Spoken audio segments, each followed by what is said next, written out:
Good evening and welcome back to another episode of Red Tinted Glasses here live on the Red Tinted Glasses YouTube channel. It's April Fool's Day. No, we are not joined by members of the Football Monitoring Board, but instead we're joined by Phil Mayer once again. Phil, another win for you to speak about. This is I know. encouraging. We need to keep you back. I know. I was about to say I'm probably arguably a bigger fool than the FMB, but yeah, no, maybe it's a good luck omen, Glenn. Well, hopefully, and I'm sure we'll try and strive for perfection on this episode. I know Peter Leven's continuing to do that for us in the dugout, and if we do make any mistakes, we do apologise for not being pitch perfect on here. It's the joys of doing live episodes. Where I want to speak about first on tonight's episode, Phil, is the Alan Burrows interview. Martin Davidson in the comments before we came live, asking if we'll discuss the stunning and then lol Burrows non-interview, he called it. Where to begin with that debacle? Martin says. I'll ask you first of all. What was your thoughts on what you've seen of the interviews? As we finally maybe got a bit of an insight into what's been going on as the Dons continue that search for a new manager. Yeah, I mean, I've only really seen like a little bit on Twitter. I've not actually gone in to watch the full thing. I think I was too sort of depressed at what the outcome might be to subject myself to it. But yeah, no, I'm inclined to sort of agree. I mean, from what I've watched of it, it's very sort of PR safe, which you can't really blame him for. He wasn't going to give much away. I guess on a Um, club channel, you expect that, don't you? Yeah, exactly. So it wasn't really worth looking too far into, my opinion. I mean, like I said, I agreed when he said we've got to get it right, but we're at the point now where um the names that are getting pulled out the hat seem anything but right on paper, but could be proved wrong. But yeah, no. What about you? Yeah, well, I watched the full thing last week just because I was interested to see what we had to say. And I think, as fans, we've been shouting for the board, whether it be Dave Cormack, whether it be Alan Burrows, to come out and speak, advise the fans on what's going. Like, I understand and I appreciate they can't give us a minute by minute update. They can't update us daily and tell us who said no and who we've tried to speak to. But there was some shed of transparency in there, and I agree with Sam Gordon where. I actually have to praise Mal Panton for some of the questions that were asked. And, you spoke about being PR safe, Phil, for being a club um, channel interview. I'm under no illusions Alan Burrows knew what questions were coming, but the fact that Mal at least asked the questions and those questions and answers were aired for me is an encouraging step forward in some of the club media, because I think a lot of the time, whether it be Rob McLean in a post-match interview or any of these kind of scheduled interviews that the club put out, it's too soft. So to at least see that kind of coming out is encouraging. But I mean, it's 14 minutes. Maybe a lot of us won't get back because, as Kaiser says, Burrows left us none the wiser.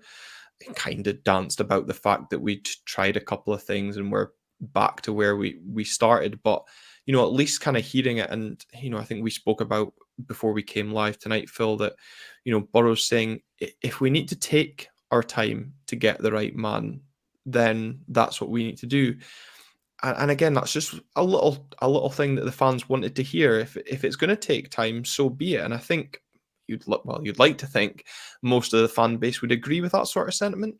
Yeah, well, I mean, I think we've sort of said it for however many weeks, since the rumor mill started that, I think the phrase that's been going around Twitter, podcast, whatever it might be, is the next one has to be the right one, you know.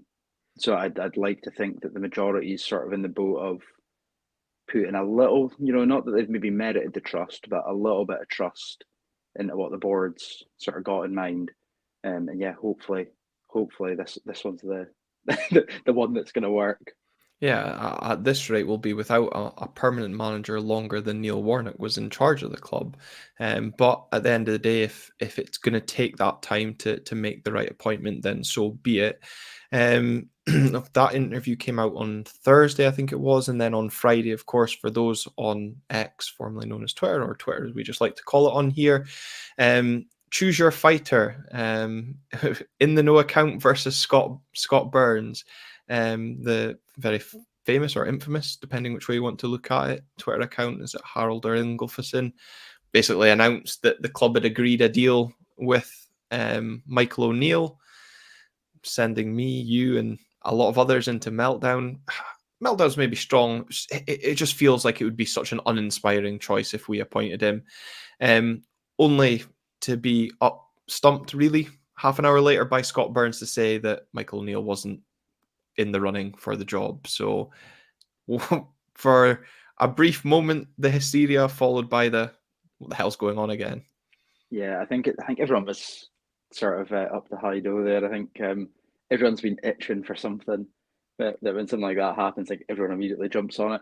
There's nothing I would find funnier now though, that if they appointed Martin O'Neill and it was just Herald, their source was maybe just slightly off.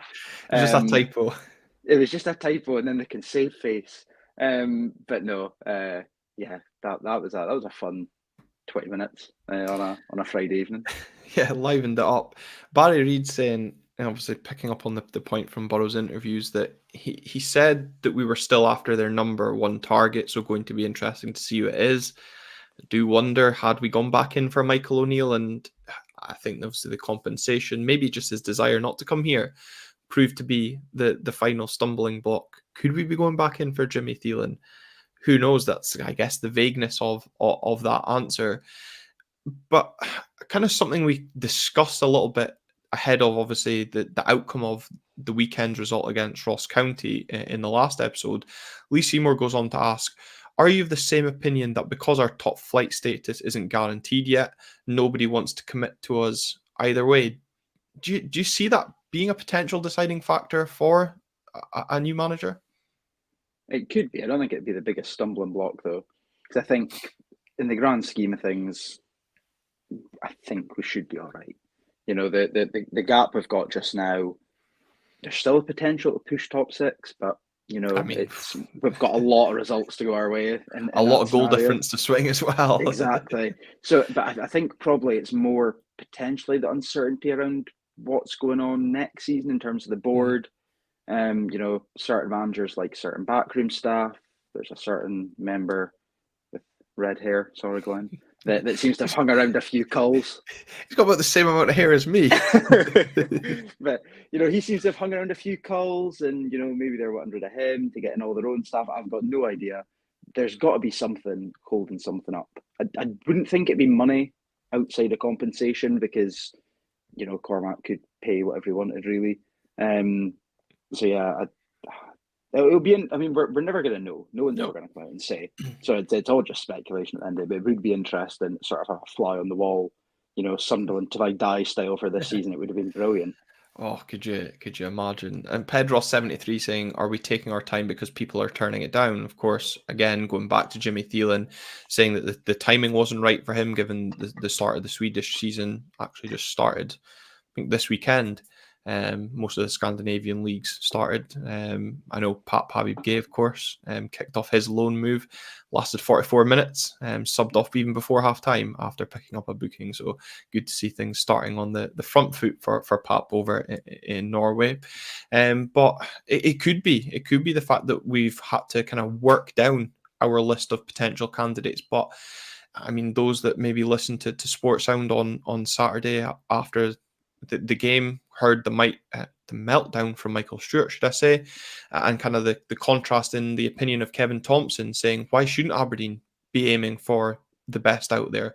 Why should we be settling for a Neil Lennon, Jack Ross, and whoever else Michael Stewart was nominating, of a really kind of bog standard name that would be uninspiring to most of us as we look ahead to next season. But I just wonder as well, with, obviously we're going to come on to speak about footballing matters just shortly, Phil, but that win on Saturday, obviously huge for us in terms of avoiding the playoff, but building towards next season, and again, maybe taking that next step to appointing a manager. I said in some of the interviews I was doing with the BBC this week that personally I would be quite happy seeing Peter leave and remain in charge until, you know, that 11th place finish was totally out the window.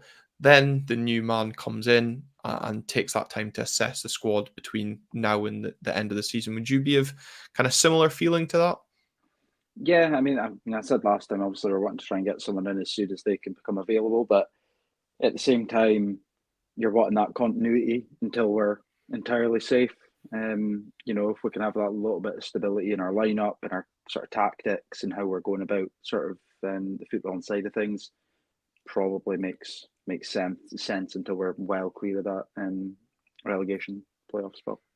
Yeah, absolutely. So that is the hunt or the search. Who knows what we're going to call it right now for a new manager, because we're still no further forward. So I think we should get on to speak about football now, Phil. The Dons won 2 games in a row under Peter Levin. A 2-1 win over Ross County this weekend. Goals from, well, is it a goal from Bojan Miłowski? We'll come on to that. And Jamie McGrath sealing a important win in what was a very nervy atmosphere. Again, another subject we'll come on to. Just the one change to the Dons starting 11, Angus MacDonald dropping out the matchday squad altogether, replaced by Richard Jensen in the starting lineup. No news. I've certainly not heard anything of why Angus was missing you, Phil. No, I'm assuming injury, but normally that's communicated in one way or another. Yeah, well, unless it was maybe illness picked up after the pre-match conference. But let's get on to the opening goal. Perfect start for Aberdeen, getting the opener inside 5 minutes. Credit Junior Hoylett. What a ball to Bojan Miłowski to find the North Macedonian. Whose goal is it, Phil? I'm saying it's Miovski's purely for his confidence. It's one of those things as well. Just to make it look like we knew what we were talking about, saying he's coming back, all the guns firing. Exactly. It was all up there. But no, I think it was on target. It was probably the most horrific attempt at a clearance I've ever seen in football. I don't quite know how the ball's ended up where it has, so fair play to the county defender for that. But yeah, no, I'm saying it's Miovski's very loosely. Like I say, just a stat pad for that extra couple of zeros when he dips off. Yeah, I mean, I think most of the bookies actually paid out on Bojan Miłowski first goal scorer, but I personally would have been giving it to Lokaina because he's managed to clear that ball from in front of the line and put it pretty much into the top corner. It's seriously impressive, and more so incredible because he was absolutely under no pressure. He actually, once the ball went past the keeper, I actually kind of switched off a little bit because I thought, the defender's going to get back, take a touch, and then just hoof it clear. But yeah, he had other ideas, and I guess potentially the pressure of the situation both teams find themselves in, moments of madness occur, and maybe that's the finally bit of luck that we desperately needed in the league going our way in a game where, well, there was very little quality, I think it has to be said. Certainly from an Aberdeen point of view, it felt. Yeah, no, it was. I mean, it was quite funny. There was one of the women whose season ticket seats in front of me, and she'd been away on holiday. She kind of went, "Oh, what's your thoughts on Junior Hoylett?" I was like, he's got a decent right foot. Just don't ask him to run." And that was basically all that first half was for Hoylett. Was a horrific press and then one good ball into Miovski. And it's quite funny as well because even the offside goal, I thought the ball in from Barron was good, and that was the only 2 occasions we did that the entire game. We just sacked it off after that and just hoofed it for 45 minutes, which I couldn't quite wrap my head around.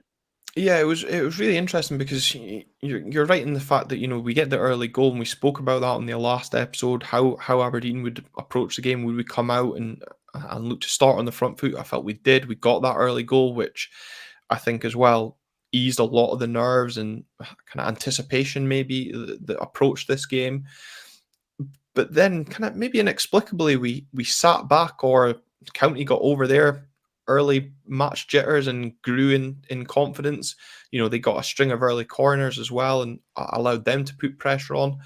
And ultimately, that's where the Ross County equaliser comes from. But for me, the biggest grievance about the equaliser is we just didn't learn. Every single corner in that first half, Ross County, one, took short, and secondly, pinged to the back post. And it was only a matter of time before something came off, and Jack McKenzie as well really doesn't cover himself in glory, kind of really loses Simon Murray at the back post. And I don't know, was it deserved at the time, the equaliser? It kind of felt like it was coming to a degree, but I don't know your Yeah, thoughts. I mean, there was just so many weird things. Assuming it was tactically, in that first half, which I didn't quite get. Like you say, I mean, the whole lead up to the game, I was giving it the classic when you're playing Ross County. You can't get sucked into their game. We've got more quality, blah blah blah. And it was like polar opposites. I mean, the boys Sims and Murray just took us for a ride for the most part. I thought Hmm. Sims was excellent getting the ball forward. Um, yeah, I thought we had far too much space between our defensive line and our midfield, which really didn't allow us to have any of our quality players like Clarkson on the ball. You know, just a flat line of what was like five bodies sitting sort of in the final third and just getting it lumped up to them, which made no sense. And then, like you say, sorry, No, on you go. yeah, and then like you say, the equalising goal, which kind of felt like it was coming. Zonal marking is just a massive gripe of mine. I hate it with a passion. You know, this is the one thing in modern football that I just cannot get behind. Really, that and XG. But it was so weird because Mackenzie was sort of like instinctively, he was like, right, I'll keep Murray at an arm's length. So he kind of stuck his arm out, and then he just seemed to buffer for a minute. Then you could see him sort of turn round and go, oh, he's not arm's length anymore. And then the ball was in the net, and I went, oh. I mean, who was it? Was it McGrath or Gartman? Someone else was also zonal at the back post and just wasn't wasn't picking anyone up, and they just kind of planted there. And I was going, what has happened here? Uh, Especially a keeper like Roos, you need, you know, he's not going to come off his line, so you need somebody on. You know, you need man marking. and again, it's another goal that we concede from a set piece that goes in. This one goes in off the post, and again, we don't have anybody on the post. Although sometimes you do see at corners, you stick a man on the front post and they kind of move to the back post depending where the ball goes. But again, it seems to be a tactic this season for us that we don't put a man on the post. And I couldn't help but feel kind of probably by the third corner that County had really worked on a tactic on how to exploit us at set pieces, and we just didn't learn from it. Hopefully, that's something that we're working on improving on this week in training. But I want to go back to that point you made about kind of that midfield, and the point I've got on screen again from Sam Gordon, where he said, "Team of individuals for large parts of the game, literally not one partnership." Kind of one thing that stood out to me was the kind of lack of leadership at times in that first half. We didn't really have anyone taking the game by the scruff of the neck, just calming ourselves down, keeping possession for 5 minutes, just making County work off the ball.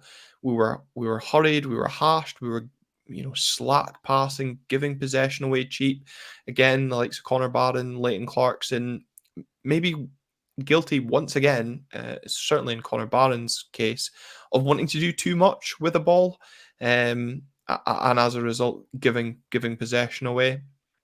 And I get the desire and the intent where it's coming from, but yeah, and again, you made the point as well. The fact we were getting balls in behind on the deck was causing County problems. We just started to put it in the air, and it didn't work. It just seemed to be, not only did the goal panic the players, but it really panicked the crowd, because it really felt that once that goal went in, the atmosphere changed completely, didn't it? Yeah, no, definitely. And I mean, the first half especially, it was like total opposites. I mean, where we had sort of at times, I think Shinnie had to do the work of a couple bodies because, like I say, there was just that big of a gap that when we did get out of possession, Clarkson, Barron, McGrath were all so far forward, there was nobody to stop the county counter. Whereas on the other hand, Fair I thought like brilliant. Apart from he was at fault for our second, arguably, and Victor Laturi Mm. was always there to be the spare man. Always played out the press. Always got counties counters going. Um, yeah, it was a really weird first half, and then like you say, the equaliser really did sort of suck the tension back into the stadium after it just sort of you almost had that collective sigh of relief 5 minutes in, Mm. um, and you could definitely notice it feed onto the pitch slightly, Hmm. um, but they weren't really doing much to get the fans off their backs. You know, all like you say, all we needed was a 5 minute spell, just get our foot on the ball, and just sort of work around county, have like a sort of very consistent, period of possession, and we just didn't, never once did that. Yeah, they were really disciplined in their approach, and I wondered as well if the early goal would fluster them slightly. It didn't really. They stuck very much to their game plan and discipline to the approach. And if anything, as soon as they scored, obviously, understandably grew in confidence. But we got much weaker. And the one area again that seemed to cause concern, not just for fans, but player wise, Stefan Gartman again. For me, why does he always let the ball bounce? Just go out and attack it, even when he's not even under pressure as well. He's letting it bounce. Like he's so scared to control it. Yeah, no, I think I'd put something up at half time, basically saying that he has to start meeting the ball first time. I don't know if it, because I mean we've noticed one of his weak points has been getting caught under the long ball, and I don't Mhm. know if that's just subconsciously in his head where he now just thinks he's got to become this Brazilian ball playing centre half that plucks everything out the sky and does a little roulette or whatever. But it's the same sort of thing that even in we'll probably speak about in the second half. There's a bit of a wobbly one where he sort of lets the ball bounce on the half turn, really underhits his ball back to Roos, and you're just thinking, just volley it, just anywhere, just kick it somewhere else. But yeah, it's yeah, you can tell he's a bit devoid of confidence at times. Um, but he doesn't really help himself out, does he? No, he really doesn't. Certainly with kind of stuff like that, and when a game's so tight and has so much riding on it as well. And again, it was weird. I remember turning to my pals and saying, "It feels weird that I really want us to get in 1-1 at halftime. Like, who'd have thought that in a big game against Ross County? Is it kind of sums up where we've been this season, and it felt like it was going to be a bit of a tactical battle in the second half. Who could get the upper hand? And I felt Don Cowie blinked first. And I don't know whether it was injury, because obviously you picked out Sims as being excellent in that first half and his direct running causing us all sorts of problems. But maybe the partnership we both expected to start from a Ross County point of view, Jordan White and Simon Murray. Up top, Jordan White comes on at the start of the second half and really provides County that kind of battering ram and target ball. And he's probably, from a Ross County point of view, is unlucky not to put them 2-1 up early on. Kelroos very confident that his shot was going wide. It felt a lot closer from watching it from behind the goal, but we really didn't get going in the second half again. And one thing from the first half that for me kind of fed into the second half was, well, I felt it'd been a lot longer than 5 minutes into the second half, but it dawned on me very early in the second half that yes, we'd scored, but we actually hadn't forced the Ross County goalkeeper into a save. Kel Roos had been the busier of the two goalkeepers. uh, We'd been extremely uncreative, and I was actually looking at the stats before you joined the studio tonight, and we only had 4 shots on target all game. Obviously, 2 goals, and then 2 shots from distance. One being Connor Barron, which was the first save their goalkeeper had to make. That was in the 55th minute. And I want to say it was Leighton Clarkson, also from distance, and again, relatively easy for the Ross County goalkeeper to gather. Is that lack of creativity a worry, or does it just play down to the type of game that we were involved in at the weekend? I think it somewhat is a bit of what like I say the two best chances we had in the first half. Obviously, one of them was flagged offside. Was when we used Miovski the way that he wants to be used. He wants the ball into his feet to pin a defender, or he wants a ball into a channel to run onto, so he can create a chance. And we were playing like he was Jordan White, and we were just Mm, pinging balls up to him which weren't going to stick.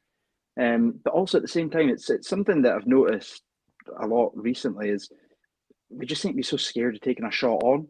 Like, I mm, mean, even in the second half, at times, McGrath or Duke or, the first half Hoylett was coming in off the left, and you're just thinking, just take one on. If you yeah. get enough power on it, it spills out. You've got the likes of Miovski in the box who thrives on, scrambles like that. And then it would sort of, they'd get into position, and then it would be like, all right, I'll turn back and play it to Shinnie now. And you're just thinking, just have that little bit of belief in yourself to just try and do something. I mean, like I said earlier, it's the sort of classic thing where we had more quality on the pitch than County, but you wouldn't have Mhm. thought it when you were looking at how we were playing. It looked like a team that was really just scared and devoid of all sort of creativity. And I just wonder though how much that kind of plays into scared. I'll put that in inverted commas. kind of comes down to the atmosphere and the way that the attention was spilling from the crowd onto the pitch potentially, and you know whatever player it was didn't want to be that one that sclaffed a shot high into the RDS and when they could have squared it, because of course everybody in the stand knows what ball should have been done instead, and you just wonder, does that come into it slightly? And of course some people say I'm being too negative because of course we won.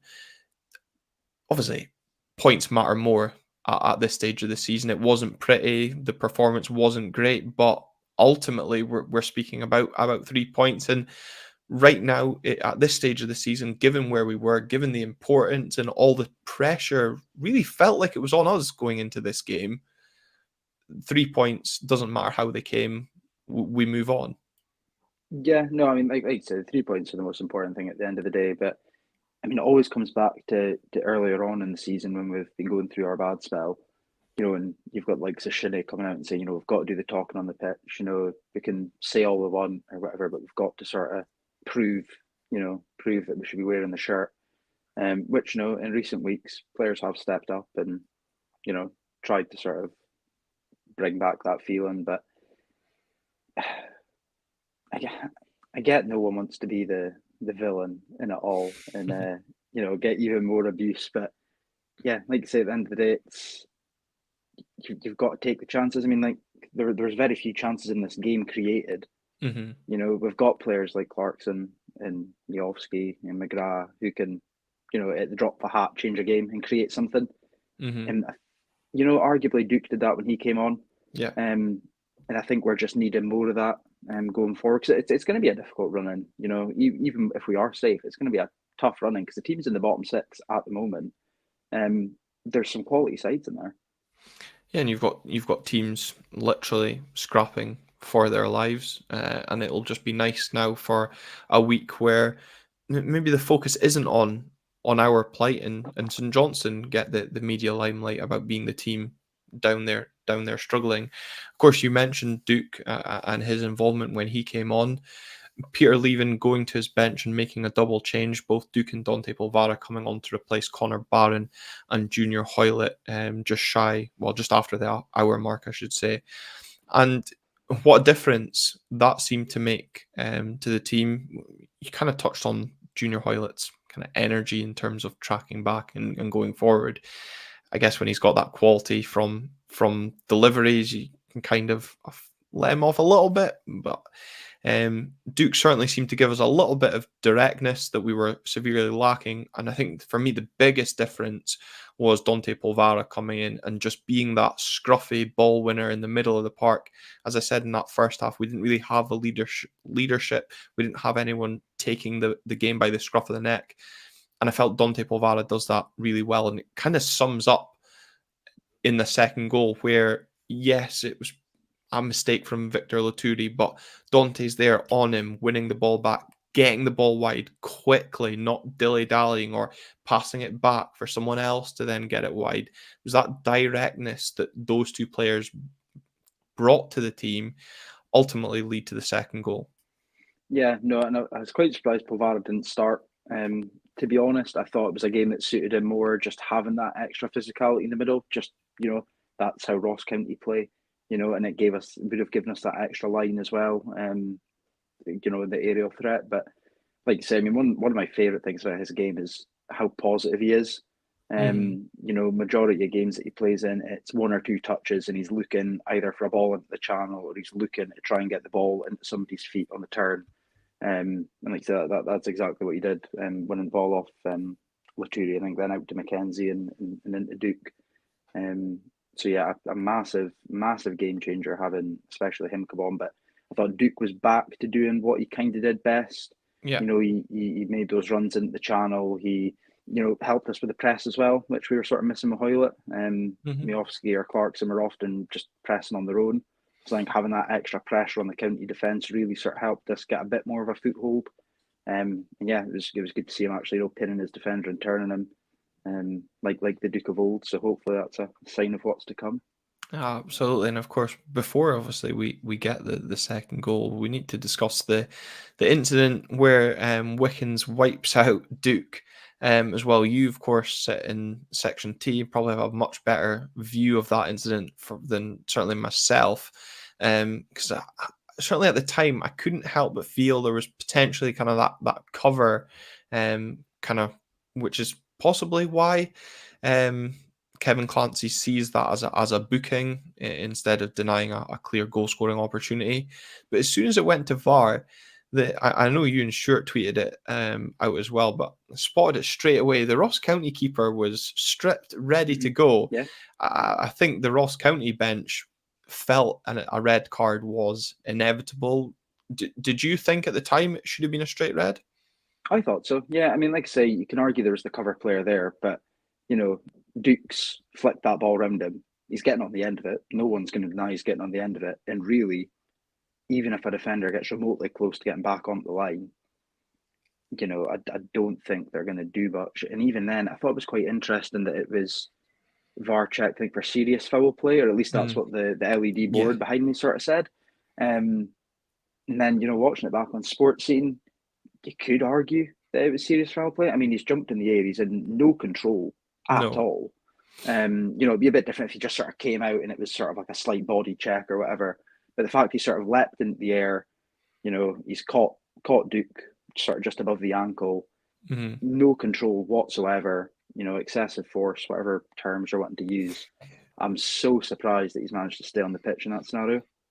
yeah. Again, just kind of pointing, I guess, to the inconsistency we've seen throughout this season from Scottish referees and the VAR officials as well. I thought once it maybe started going to a check, it would be reversed. And as I said, I was encouraged in a sense by the fact that Ross County were getting their keeper ready. I think had he just sat on the bench, I'd have just been like, oh well, it's just going to be a booking. Let's just get on with it. But thankfully, I guess it hasn't come back to haunt us because, of course, as we said, we do get the winner. A rainbow started to come over the RDS with about 10 minutes to go, and there was no pot of gold under it for us, but maybe that luck of the Irish rubbed off on Jamie McGrath because finally, as you say, that bit of quality that was severely lacking, in my opinion, throughout the game from an Aberdeen point of view, we got that from Duke and the cutback, and the county defence were static, but all too often we've seen this season how alert Jamie McGrath can be in those situations, not sitting on his heels, wanting to be proactive and getting in there and getting what is a huge goal, his 10th goal of the season. And a player, let's not forget, of course, came in under huge kind of underwhelm, has scored a lot of pivotal goals for us this season. And I was trying to find the comment from Scottish Crypto who said that McGrath's player of the season, hands down. Could Bojan Miovski have any competition on his hands for player of the year?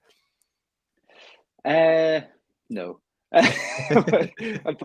think that's a foregone conclusion for the most part. I've got to hold my hands up as being one of the many people when Mm. McGrath, not even when he was announced, when the whole pictures were flying around of him getting his photos taken at Cormack Park. I was sort of on the underwhelming boat, but he's fairly proved me wrong.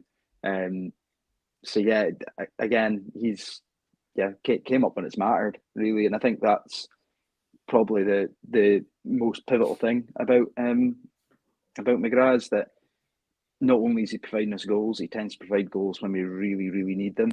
Mm-hmm. And yeah, it's been a fair pickup for us. I think he's a close second to Miovski, though. I think in the Player of the Year running.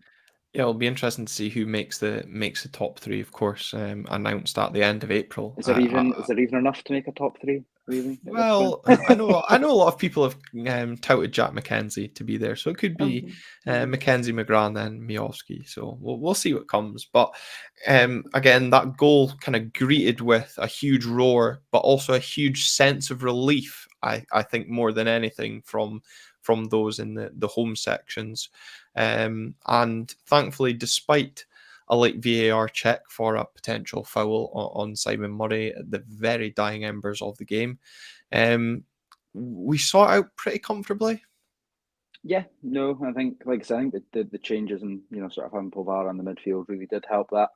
I think Nicky Devlin binning off the face mask probably helped as well, because I've no idea why he binned it off, but yeah, he played a bit better after that. So yeah, I think it was, like you say, it was a collective sigh of relief um, amongst everybody, in what was a really big win. Yeah, huge win. Of course, the win moves us 5 points clear of St Johnstone, 6 points clear of Saturday's opponents, Ross County. 10 goals is the difference to the Staggies, of course. Ross County still occupying 11th place. So for those that look at goal difference, as Phil said, need to jump through hoops and whatnot to make the top six.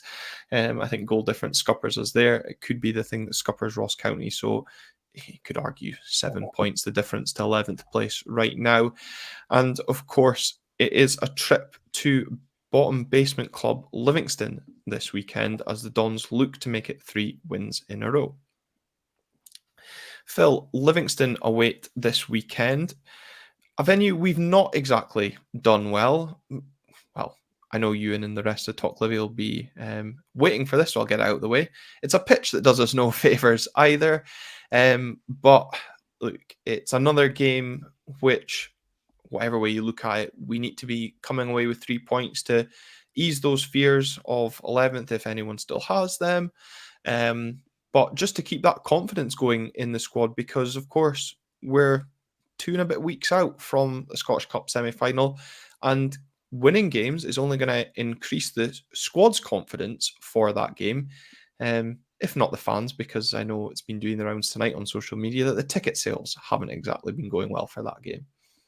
Yeah, no, it's a tough place to go to for multiple reasons. Like I say, we've the opening game this season was just horrific to watch, but in Livy's current form and with us having picked up correctly, 2 wins in a row this time. Hopefully we're the in confidence and sort of momentum bearing side. And like I've kept on saying to everyone, I think Livy and Dundee are 2 must wins again. Not only just for the sort of cushion it will provide, but in the run up to the semi final, just having that sort of wind in our sails ever so slightly. Celtic picked up a good win the other day at Livingston. Didn't think they played all that great, to tell you the truth, which has kind of been the story of their season. So if they can sort of continue to mediocrely sort of pick up wins here and there or drop points, and we can sort of convincingly, I'm gonna manifest, dispatch Livy and Dundee, will hopefully boost not only our confidence, but like you say, the sales going down to Hampden on the 20th. Yeah, fingers crossed, of course.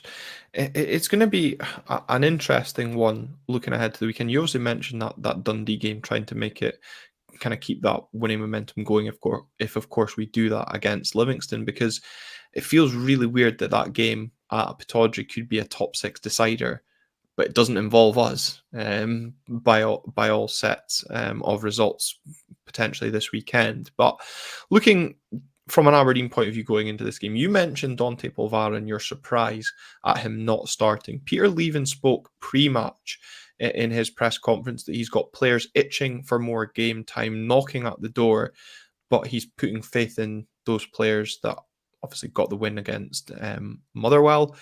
Has Dante got a bigger case now after his performance to maybe barge himself ahead of the likes of Connor Barron and Leighton Clarkson going into this weekend? Absolutely ahead of Barron, I would argue. I think Livy, I think the changes should be the same as they were. I think Hoyle out for Duke and Polvaran for Barron would be my preference.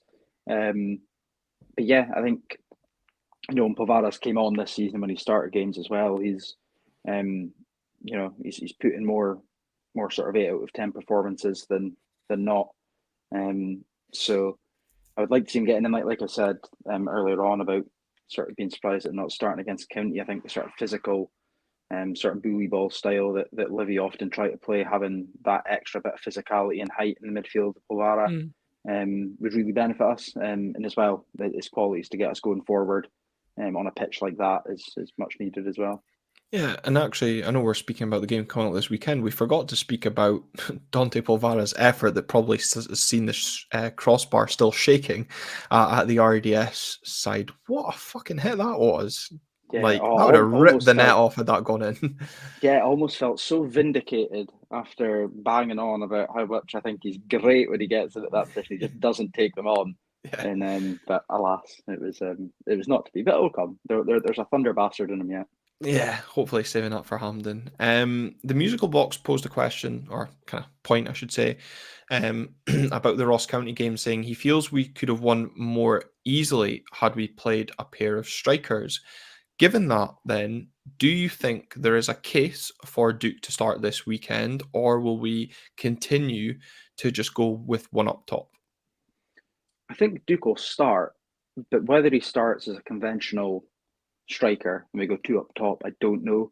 I think we're kind of in this sort of three up front slash five in midfield, where the sort of wide attacking midfielders sort of become wingers in the sort of attacking phase. Hmm. Um, so I can see him starting, but I don't think it's a conventional striker, and I also don't see Sockler starting either. Who I kind of feel a bit sorry for in a way. I feel like he's not really had much opportunity as of late. And we spoke about the defence pre Ross County and speaking about maybe not wanting to change it too much, continue to build their confidence. Now, this comment has made me laugh. Graham Gibbs saying, "Please get McDonald back into the defence. I can't handle another game with the Scandinavian spanners."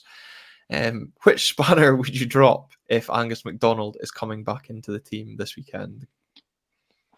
See, I don't even know because as much as I think McDonald's a good defender, it's another one where I don't think he's done enough this season. I think the real player we're missing is Ruby, and I think it's because he's the no nonsense head it out type. Mm. But I think if McDonald was to come in, I would probably say for Gartman. Jensen wasn't great the other day either, but I think just having an extra left-footed centre half is a bit of a bonus considering Gartman's not very good with either foot. Really. But then if Jensen's he'd be left foot dominant as well. You'd have three of that back line all left footed. No, Gartman's right-footed, and so's No, I'm McDonald, isn't saying he? if you McDonald, sorry. No, okay. Am I confusing you, Glenn? Yeah, very. Can't tell my left from my right. Um, in that sense as well, I do think for Stefan Gartman, he's a player that is struggling right now with, as you kind of made the point about the confidence and whether it's in his head about dealing with a long ball over the top and feels like he needs it to bounce. Again, you and this is tick number 2 for your pitch. This is a pitch that we'll be playing on that doesn't bounce the same as grass, and things can go differently. It's also not going to be a game that, well, I don't know how close Ruby is back to being fit, but we always hear about injured players never being risked back onto a surface like this. So we are going to be sticking with one of Jensen, McDonald, or Gartenman. What can we do to almost get his confidence back, because we could be in a place where we do need him in a few weeks, injuries or suspensions coming into place. Yeah, I think this is sometimes where we struggle a little bit, where maybe McDonald would be good to have on with him. And I think we're really missing a sort of experienced centre half. Someone that could just go next to him and just really sort of coach and carry through the game. Not that Gartman's a sort of young chick or anything, but Hmm. I think he just in the same way as we've said before, sometimes having Shinnie next to the likes of Barron in the midfield Yeah. and just sort of coaching, or even Hayes on the left wing when Mackenzie was coming through, just having him sort of coach them through a game can do a world of wonders for just boosting that confidence ever so slightly. Like I say, a Hmm. clean sheet would probably do it as well. A clean sheet without really much mistakes for us to berate him on would be ideal. Yeah, and I'm sure a clean sheet would also boost Cal Roos's confidence as well, because he, obviously doesn't keep a clean sheet the weekend, but comes up with some big stops. Against Ross County, there was the effort. He tips over the bar extremely well. And then again, in the dying embers, comes for a ball and claims it very well for, of course, us as a fan base very used to seeing him static towards the line. So seeing him even grow into that sort of confidence to come out and impose himself, it's taken long enough, but at least it's come at a crucial stage. Kaiser asking, what about Jack Milne at centre back? It's not a position we've seen him play. It's tended to be on the right back. So I can't see it being risked, but he says he couldn't be any worse. So probably agree with that as well. And Rubezic was training last week, Sam. But as I said, I just don't think you risk Rubezic, given it was a knee injury, going back onto a plastic pitch. I don't see that being a necessary risk, given we've got other options available, even if it is in the likes of Jack Milne. But this game as well, obviously, we're looking at it from an Aberdeen point of view. Livingston 10 points behind Ross County, feeling, I'm sure, all but down but out. Is this a game we've got to be worried about, given Livingston and our records down there particularly? They could be looking to target a result to revive any hopes, given Ross County, of course, do have a tricky couple of games coming up pre-split. Yeah, I think anytime you're playing one of the teams that's, really sort of tough in a relegation battle, you've got there isn't really much room for error, because everyone's going to be up for it. Livingston, despite not being the greatest team in the world, arguably tactically, they do still have quality players on their side. I mean, we've seen it when they came up to Pittodrie and nicked that goal. I think it was Guthrie. They've got players that can sort of cause issues, whether it's physically or even technically in some cases. Like Andrew Shinnick can come up with some good creative play. So no, I think we can't go into it lightly. I think it's not disrespectful to say we should be winning it, but we're going to have to make sure we do the fundamentals right, which I think we're doing more of recently. But yeah, no, I think it'll be what it always is. It'll be a sticky game for the first 15 minutes. Yeah. And then after that, I'm hoping we'll just be able to grow into it and sort of take a real foothold. Yeah, and the one Livingston player I've certainly been impressed since they signed him is Tete Yangi up top, and I'm sure they'll be looking, once again, after the success kind of Ross County had in terms of playing it up to a target man and trying to turn the centre backs, they'll be maybe looking to play on that this season. But I think you're right. I don't think it's disrespectful to say we should be going down there looking to win. You just need to look at the Talk Livy guys when they do their own predictions on their podcast for games. Ewan and Angus both predicted heavy defeats for the weekend weekend past against Celtic, and I'll be listening to see what they predict for this weekend coming as well. And yeah, you could argue beware the wounded animal, but we're a team. I'm not saying we're going places, but we're a team with confidence. When wins do that, gaining momentum, even if it is trundling towards that split, but positive shoots coming out of Pittodrie, and it's just nice to be speaking about a win, and hopefully we can make it a hat trick of wins, and another positive podcast coming up next week as well. Definitely, no, for sure. I think that's the main thing. Like you say, the 3 points, however that comes, the most important thing just now. But yeah, sort of slightly get the wins in our back a little bit before the semi-final would be ideal. Absolutely. Phil, once again, thank you very much for joining me on the podcast this evening. Able deputy as ever. That's all right. I'm always ready for that 90th minute sub for the corner flag, Glenn. Perfect. And thank you very much to everyone that's tuned in on this episode tonight here live on the YouTube channel. Remember to like the video, subscribe to the channel. It's free wherever you are tuning in, whether that be audio or video. Until next time, thanks very much for tuning in.